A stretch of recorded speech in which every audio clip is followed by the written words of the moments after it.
Standing by home is Karen Laramie, Madison's mother. Thank you, Your Honor. My name is Scott Laramie.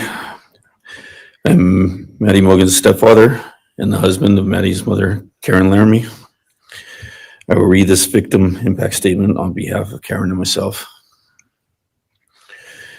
Maddie was our gift of life, our purpose, and our hope.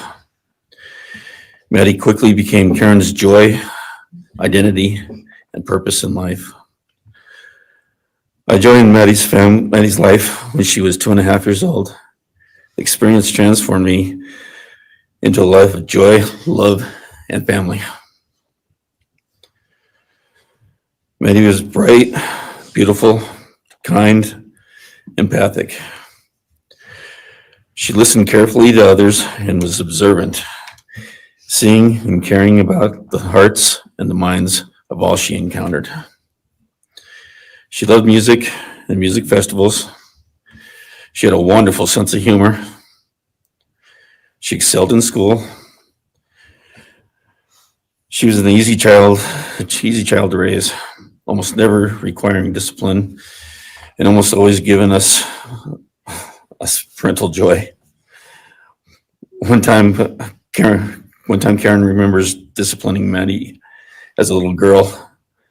Maddie responded, "You broke my heart," which of course melted ours.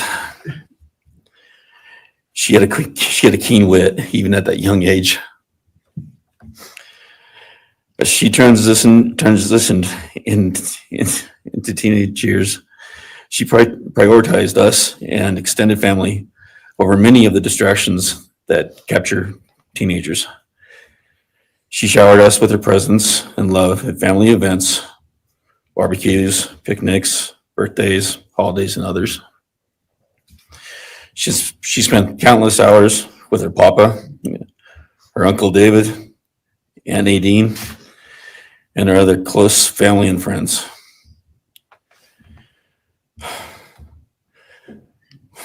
This world was a better place with her in it.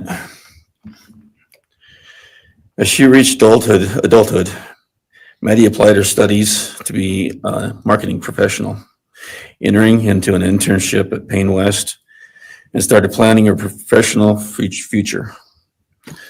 As with all things, she involved Karen and myself in the joy of her journey. As she transitioned into womanhood, Karen and I continued to be astounded at this wonderful and accomplished person we had created. All parents dream of their children accomplishing more than them. We realized this dream, all we had not become, she was becoming. Karen and I are ordinary people, but we lived extraordinary lives because we had Maddie. Maddie was taken senselessly and brutally in a sudden act of evil. She was taken along with the young, promising, and bright lives of Kiely, Xana, and Ethan. First, we felt disbelief. Next, we felt disorientation. Then we felt grief overcome us. Our grief has compounded even more for the Goncalves, Kernodle, and Chapin families. We speak of hope and healing, and we do have hope and some healing. But the vast emotional wound will never fully heal. Since Maddie's loss, there's emptiness in our hearts, home, and family, an endless void. After losing her mother in a car crash, Karen took years to grieve and recover. The feeling that her life with Maddie and A was perfect helped her to start to heal. Now, this is no longer perfect. After Maddie's loss, Karen felt like she was spinning out, emotionally collapsing into anxiety and depression. She sometimes asks, how am I supposed to go on when I've lost my favorite person in the world? I felt the same, and we continue to struggle. The loss of Maddie has impacted so many beyond our family. Her second family is her sorority sisters who grieve alongside us. She has so many close friends who suffer from her loss. We will continue to be her loss will continue to be felt by the Vandal community, including Vandal Solutions on campus, where she volunteered her time for others.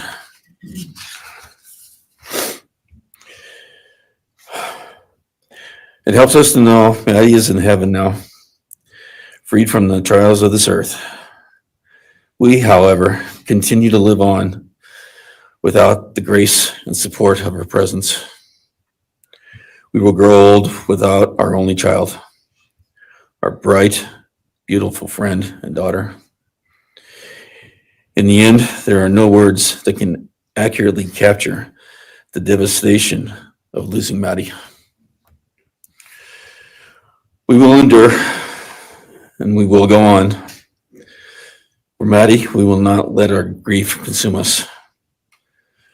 For Maddie, we will continue to love and care for our family and friends, including the families of Kiely, Santa, and Ethan. We will remain united with them. We can only hope that others out there suffering similar losses can look to us and see that we can overcome hatred, darkness, and evil. We know the law allows us to comment on the defendant and the sentence. As for his sentence, we support the plea agreement. Society needs to be protected against this evil.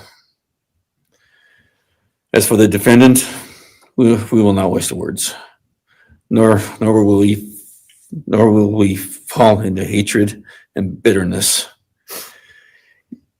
Evil has many faces, and we now know this, but evil does not deserve our time and attention. We are done being victims. We are taking back our lives. We will turn our time, talents, and attention to hope, healing, and helping others and to the future. We invite all those who have suffered with us on this to join us in our journey. We can make this world a better place. We can move on from tragedy. Adversity will visit us, evil will visit us, but we will overcome. We can and will endure. Karen and I express our gratitude to Your Honor and to the prosecution team for allowing us the opportunity to make this statement. Thank you. Thank you so much for your courage, and I am so sorry for your loss. God bless you. Your Honor.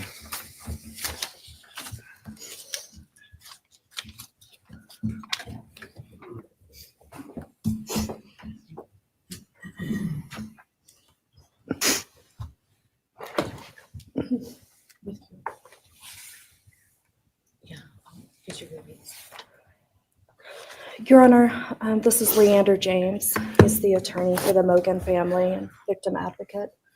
He'll be reading a statement for Karen Laramie.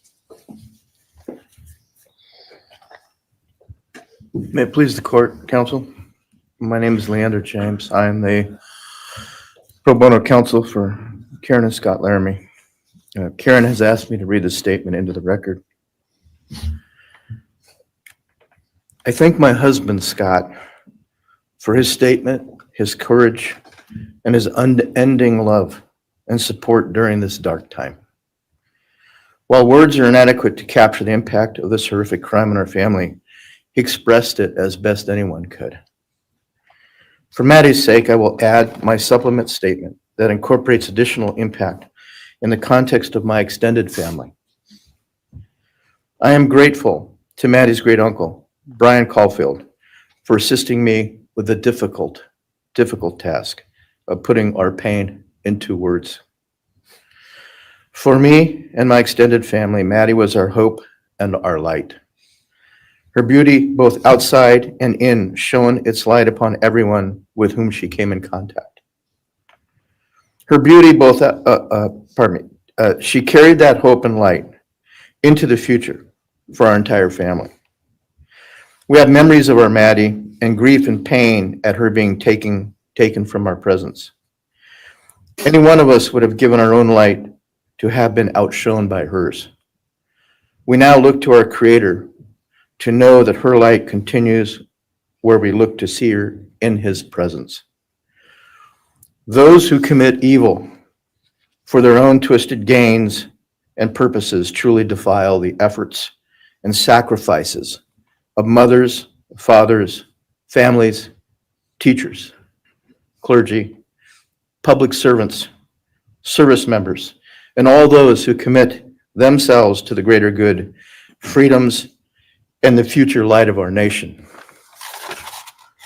Condemnation falls heavily upon those who squandered the lives of our future hopes and dreams. Some may offer forgiveness for what the defendant has done. However, we cannot at this time, or perhaps ever, nor will we ask for mercy for what he has done. His acts are too heinous. The agony and grief he has caused, too great. But we will waste no further words or thoughts on him. For Maddie's sake, we will move on. We will do our best to carry Maddie's light into this world and make it a better place. I thank the court and the prosecution for allowing me the opportunity to make my statement. And I thank all those who have and will support my family and the families of Kiely, Xana, and Ethan. Thank you. Thank you. Thank you, Mrs. Larmy. Appreciate it.